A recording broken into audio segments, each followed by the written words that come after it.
At one time, American corporations literally worshiped the god of money. Money was everything. Whatever made profit was good business.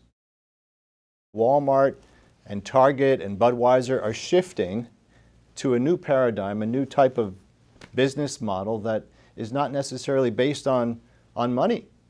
They're adopting this woke mentality that is really a radical shift away from money. It's like a new god. And in your op-ed, your recent op-ed about how corporations are serving a new god that's not the rule of money, is shifting away from that, you explain exactly what this is. And I thought it was an intriguing topic to bring to our listeners at TFP Student Action and share these ideas on our channel. So thank you for joining us today, Mr. John Horvat II. He's the author of Return to Order, this book right here, in fact, From a Frenzied Economy to an Organic Christian Society, Where We've Been, How We Got Here, and Where We Need to Go. Thank you for joining us. Always a pleasure to be on the show. And I know a lot of people are already familiar with your book, but if you don't have it, it'll be in the notes of this video. So my first question to you is, how did we get here? I mean, why are these big companies, big corporations, serving this new god of woke? Isn't this a miscalculation? Are they going to go broke? How do you explain it? Yeah, a lot of people say that it is a miscalculation, that these companies did publish these ads or did some kind of action that favored the woke agenda, and they were surprised by what happened. And I don't think that's the case. I think these companies are multi-billion-dollar companies, and you don't get to that size by making mistakes. They have some of the best marketing departments in the world. They know exactly who their target audience is. And if they do make a mistake, those mistakes, they know how to do damage control to put it under control. And this has not been done with companies like the Dodgers or Budweiser. Definitely, I think there has been a shift in priorities, and that's what's happening now. Okay, and what is exactly that shift in priorities? They're moving away from the financial gain of having a business where the customer is the one who's always right, to subscribing to an agenda that alienates customers? Right, exactly. I mean, the old school, the school that has been prominent throughout our history, is that customer is king, the customer is always right. You try to build trust with the customer. What you're seeing now is a shift that says, well, the customer is not always right, the agenda is right. And so you have this cancel culture, which doesn't really care about the customer anymore and only cares about this type of culture of what I would call a culture of gratification over a culture of money. Money still is important, but it's losing that importance. And so a lot of these companies are saying, well, we need to push this agenda of complete freedom, complete gratification, and not offend people who want to go all the way in this matter. And so if other people are offended, we really don't care. I know. I was recently with John Wagner, who's behind the camera here. Mm-hmm. We went to Walmart to see if this was real. You know, we were reading in the newspapers about Target having items that are completely in favor of LGBT and the woke thing, and we wanted to see how real it was, and it's real. Powered with pride. Pride is everywhere. Oh wow. Look at these Pride Skittles. It says gay, trans, queer, lesbian. We're giving up our rainbow so that LGBTQ plus artists can share theirs. Pride Pack Skittles. I mean, you walk in the store, there are rainbow flags. There were even rainbow Skittles that had, right. You know, rainbow candy for the children, rainbow clothing. It's really in your face, and though the customers, most Americans don't want this, especially in the children's aisle. It's being forced down their throats, and it's really it's detrimental to business, but they don't seem to care, because a lot of these companies like Budweiser, they're losing billions of dollars. It's multi-billion dollars that's at stake, and you know, you're seeing these companies seen the effect upon it, and you expect some kind of apology or damage control, but many times they're doubling down. They're just saying, no, we're going to go for it again. We're going to sponsor more things like this.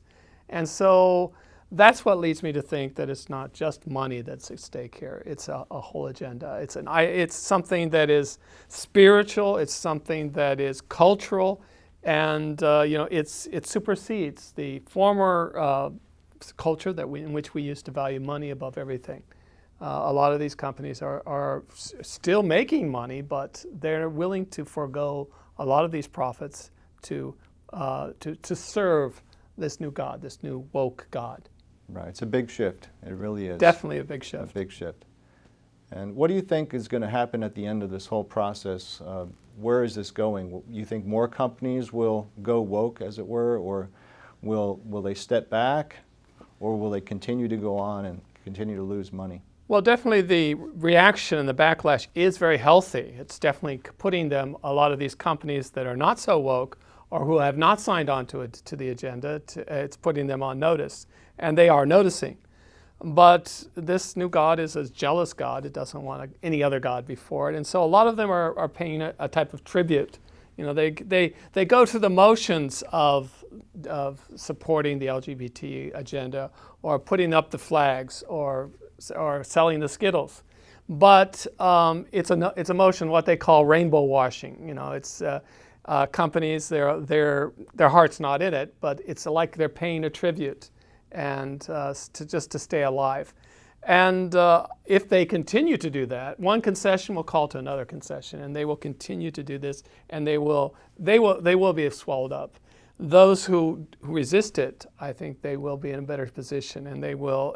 That's what has to be done if we are going to keep our culture and our economy, because this obviously is not good for economy either. Right. It reminds me a little bit of the Roman Empire at the time of the persecution of Christians, and even to enter the supermarkets, there'd be this little pyre where the Christians were forced to put incense. If they didn't burn the incense at the entrance of the supermarket, they couldn't go in and buy groceries. So it's almost like today, if you don't burn that incense to the LGBT woke agenda at the entrance of Target or some of these other stores, you can't get in. Right. They won't serve you. Definitely. I mean, it is and that is the danger of it. It's a cancel culture, and so in a cancel culture, the customer is not king; he's a slave, and that's what we're seeing today. Yeah, it's terrible.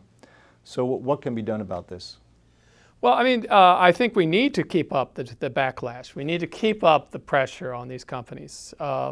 You see that it can have an effect, and it can and those companies that have not really signed on, they are taking somewhat of a position backwards. But I think that the most important thing is that we're dealing with two gods here: the God of money, which is the old God that's valued the customer, and the God of woke that wants gratification, the gratification of the passions, the unbridled passions. And to fight against either one of the gods to fight against the God of gratification, you can't go back to the old God. We need to go back to the God of hosts, the God of our church. I mean, that is the only way to really fight this cultural war. The more we practice our faith, the more we protest, by affirming our faith in the public square, the better we will be. The better we will be conditions to fight this woke revolution. Absolutely, yeah. The best defense is an offense, Yes, and exactly. especially spiritually, to proclaim the one true God, the Catholic faith, and not to be afraid to voice your opinion and to do it logically, with charity, but boldly. Yes. Now, before we go, can you just give us a quick elevator pitch on your book? For those who have not read it, why should they read it? Well, Return to Order is a book that helps people understand better where we went wrong in our economy and where we need to go from a Catholic perspective.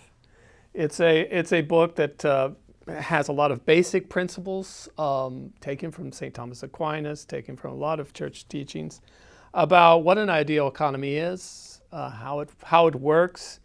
it tells people where we need to go, because a lot of times we're always against something. You know, we're against abortion, we're against the LGBT agenda, but many times people don't know what we're for. Well, this is a book that tells you what we're for, what we want, where we want to go, and it's a book that, you know, I think helps you understand that better. Very good. So for those who are interested, there'll be links in the description of the video. You can get the book free of charge, actually. Download it, and there's also the audio version. So please do that, and I think you'll enjoy it. Very good. Very good. Well, thank you, Mr. Horvat. God bless you. Keep fighting the good fight. Absolutely. And TFP Stu action. I mean, keep being out there. That's, everybody's watching. We will. With God's grace, we will continue.